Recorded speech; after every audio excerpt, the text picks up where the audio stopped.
So, consider this fictitious example that's inspired by real life. Say you're watching the news and you see a story about a new study on the cholesterol-lowering drug called Cholextra. The study says Cholextra is so effective that doctors should consider prescribing it to adults and even children who don't yet have high cholesterol. Is it too good to be true?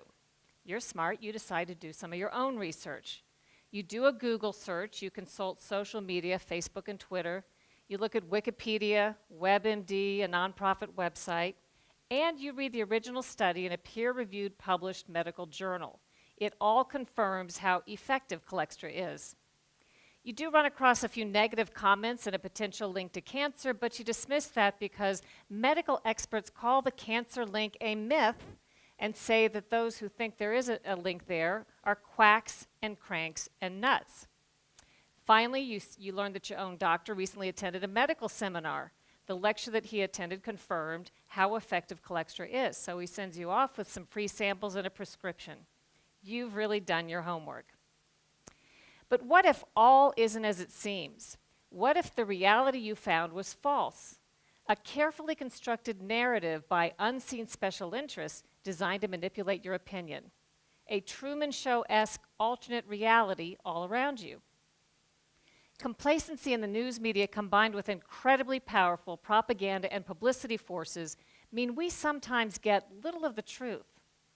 Special interests have unlimited time and money to figure out new ways to spin us while cloaking their role.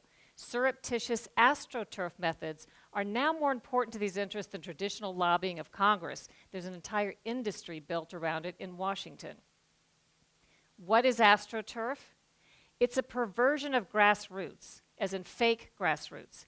Astroturf is when political, corporate, or other special interests disguise themselves and publish blogs, start Facebook and Twitter accounts, publish ads, letters to the editor, or simply post comments online to try to fool you into thinking an independent or grassroots movement is speaking. The whole point of Astroturf is to try to give the impression there's widespread support for or against an agenda when there's not. Astroturf seeks to manipulate you into changing your opinion by making you feel as if you're an outlier when you're not. One example is the Washington Redskins name. Without taking a position on the controversy, if you simply were looking at news media coverage over the course of the past year or looking at social media, you'd probably have to conclude that most Americans find that name offensive and think it ought to be changed. But what if I told you 71% of Americans say the name should not be changed? That's more than 2/3. Astroturfers seek to controversialize those who disagree with them. They attack news organizations that publish stories they don't like, whistleblowers who tell the truth, politicians who dare to ask the tough questions, and journalists who have the audacity to report on all of it. Sometimes astroturfers simply shove intentionally so much confusing and conflicting information into the mix that you're left to throw up your hands and disregard all of it, including the truth.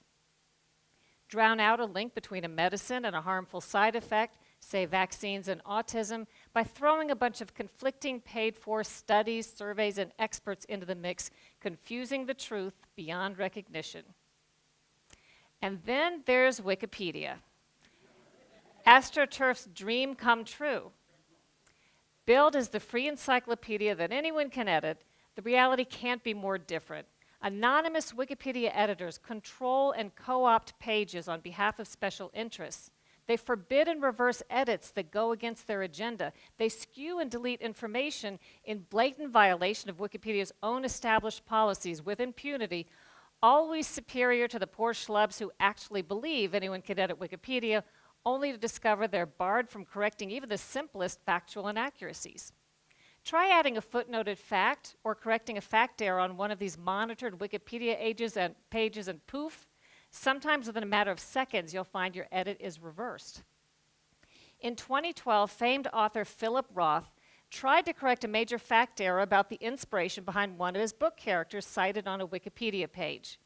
But no matter how hard he tried, Wikipedia's editors wouldn't allow it. They kept reverting the edits back to the false information.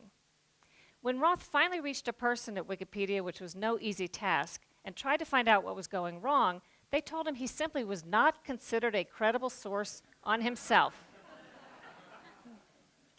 A few weeks later, there was a huge scandal when Wikipedia officials got caught offering a PR service that skewed and edited information on behalf of paid, publicity-seeking clients in utter opposition to Wikipedia's supposed policies. All of this may be why, when a medical study looked at medical conditions described on Wikipedia pages and compared it to actual peer-reviewed published research, Wikipedia contradicted medical research 90% of the time. You may never fully trust what you read on Wikipedia again, nor should you. Let's now go back to that fictitious Colextra example and all the research you did. It turns out the Facebook and Twitter accounts you found that were so positive were actually written by paid professionals hired by the drug company to promote the drug. The Wikipedia page had been monitored by an agenda editor also paid by the drug company. The drug company also arranged to optimize Google search engine results, so it was no accident that you stumbled across that positive nonprofit that had all those positive comments. The nonprofit was, of course, secretly founded and funded by the drug company. The drug company also financed that positive study and used its power of editorial control to omit any mention of cancer as a possible side effect. Once more, each and every doctor who publicly touted Colextra or called the cancer link a myth, or ridiculed critics as paranoid cranks and quacks, or served on a government advisory board that approved the drug, each of those doctors is actually a paid consultant for the drug company. As for your own doctor, the medical lecture he attended that had all those positive evaluations was, in fact, like many continuing medical education classes, sponsored by the drug company. And when the news reported on that positive study, it didn't mention any of that. I have tons of personal examples from real life. A couple of years ago, CBS News asked me to look into a story about a study coming out from the nonprofit National Sleep Foundation. Supposedly, this press release coming out said, the study concluded we're a nation with an epidemic of sleeplessness and we don't even know it, and we should all go ask our doctors about it. A couple of things struck me about that. First, I recognized the phrase, ask your doctor, as a catchphrase promoted by the pharmaceutical industry. They know that if they can get your foot through the door of the doctor's office to mention a malady, you're very likely to be prescribed the latest drug that's marketed. Second, I wondered how serious an epidemic of sleeplessness could really be if we don't even know that we have it. Right? It didn't take long for me to do a little research and discover that the National Sleep Foundation nonprofit and the study, which was actually a survey, not a study, were sponsored in part by a new drug that was about to be launched onto the market called Lunesta, a sleeping pill. I reported the study as CBS News asked, but of course I disclosed the sponsorship behind the nonprofit and the survey so that viewers could weigh the information accordingly. All the other news media reported the same survey directly off the press release as written without digging past the superficial. It later became an example written up in the Columbia Journalism Review, which quite accurately reported that only we at CBS News had bothered to do a little bit of research and disclose the conflict of interest behind this widely reported survey. So now you may be thinking, what can I do? I thought I'd done my research. What chance do I have separating fact from fiction, especially if seasoned journalists with years of experience can be so easily fooled? Well, I have a few strategies that I can tell you about to help you recognize signs of propaganda in Astroturf. Once you start to know what to look for, you'll begin to recognize it everywhere.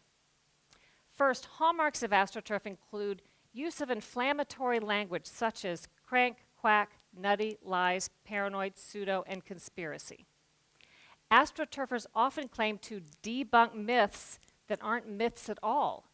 Use of the charged language tests well. People hear something's a myth, maybe they find it on Snopes, and they instantly declare themselves too smart to fall for it.